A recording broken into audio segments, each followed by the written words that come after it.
I'm going to go to Allison, Jeff, Kevin, and Chris here in just a moment.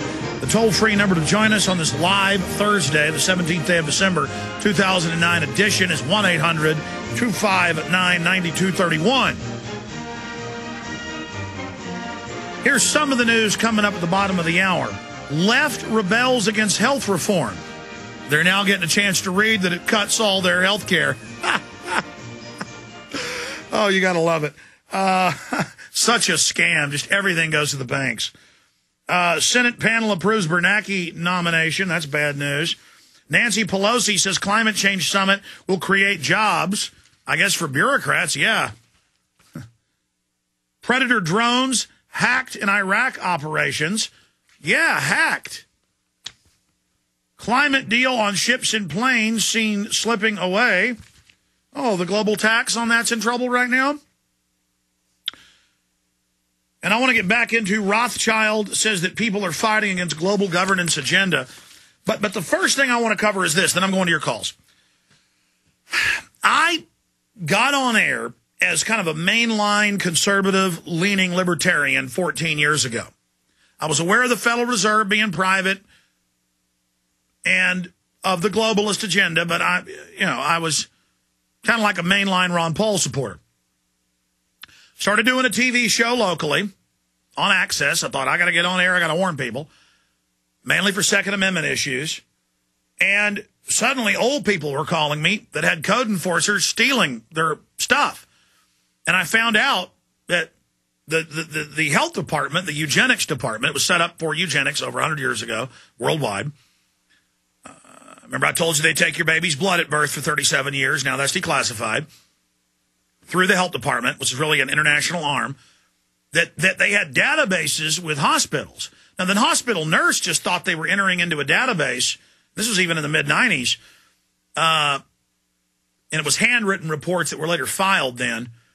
They just thought, oh, is this old person at risk? So they weren't part of it. See, you don't know you're part of it.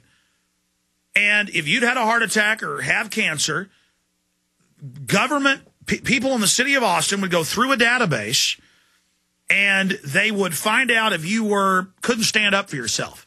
And they do searches and find out if you had family. And then, and if you lived, say, in a house that was valued at $400,000 on, West 37th or whatever, they would come out and start giving you $2,000 fines a week for a dead spot of grass. I mean, some of these houses I went to were really nice, and they'd call up and go, young man, help me. I've called the police and judges, and they won't help me. And then I said I wasn't going to pay it, and the police came and beat me up. And then they have special units of police that help with this. And, it came out in D.C., they have units of police with wreckers that steal cars, even legally parked, and take them to a chop shop. And, I've seen thousands of articles about this since then. And once a week or so, I like to zoom in on one.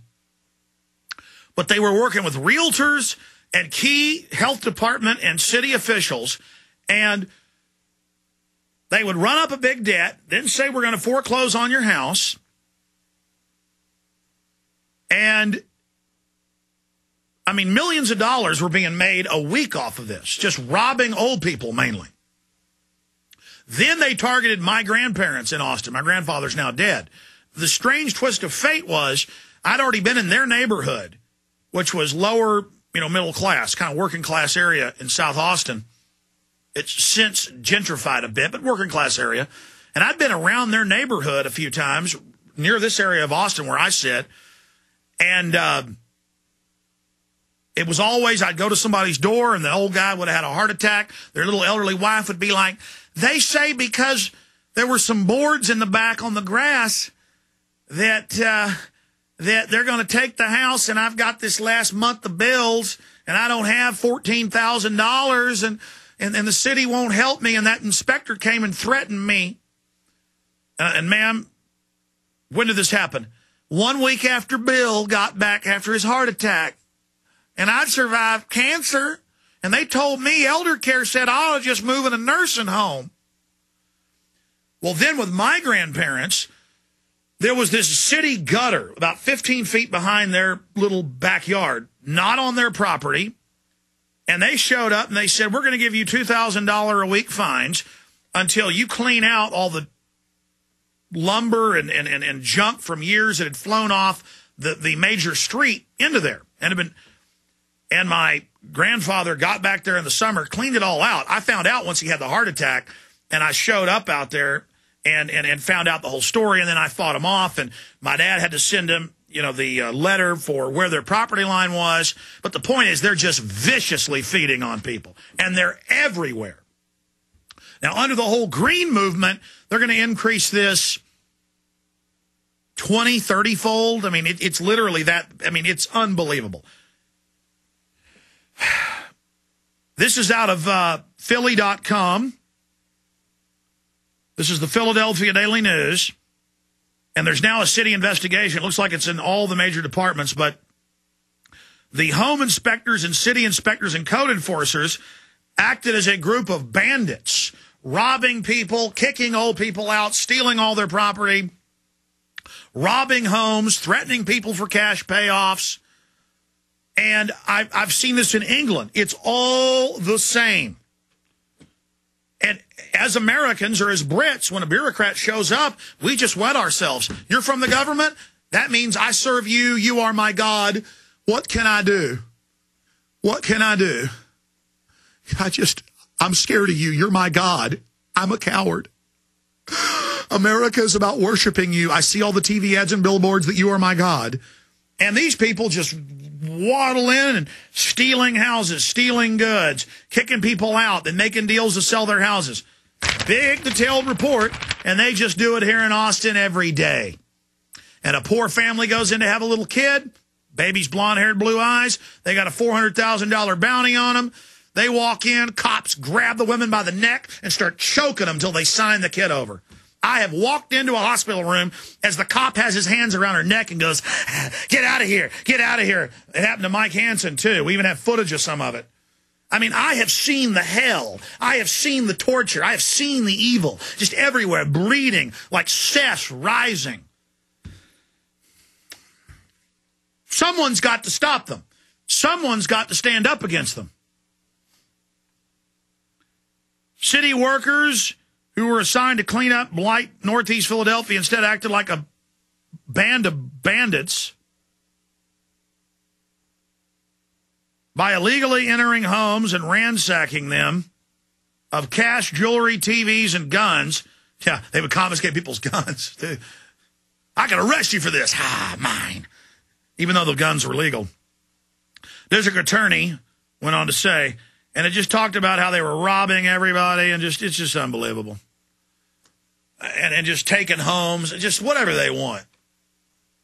And if you ever resisted them, they just get on their phone and go, I was just assaulted. And the SWAT team rolls up, and you come out or you die. And they're just like, oh, this country's ours, lock and load.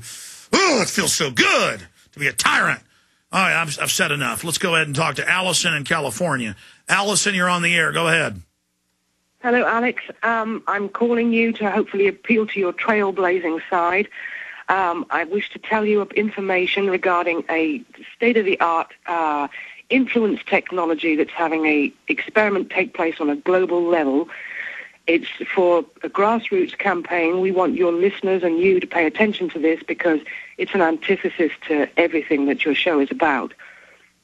It is a Fireburn Doctor's Alert. It is a means of demonstrating proof to the public and to anybody who participates in this of this influence technology. And it's a very simple experiment, and it's demonstrated on fire burns, on burns that happen regularly in people's homes, on terrorist bombings. It could be troops in Afghanistan. Okay, explain it to me.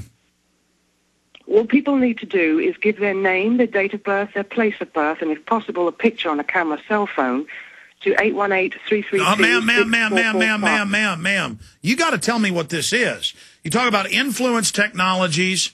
You start talking about burns. Explain to me what you're saying first. Well, it's an experiment to demonstrate proof of the effectiveness of this influence technology. And it's for the public to call in that number, the 818-332-6445. Ma'am, put her on hold. Ma'am, listen, you can't just call in and give your phone number out.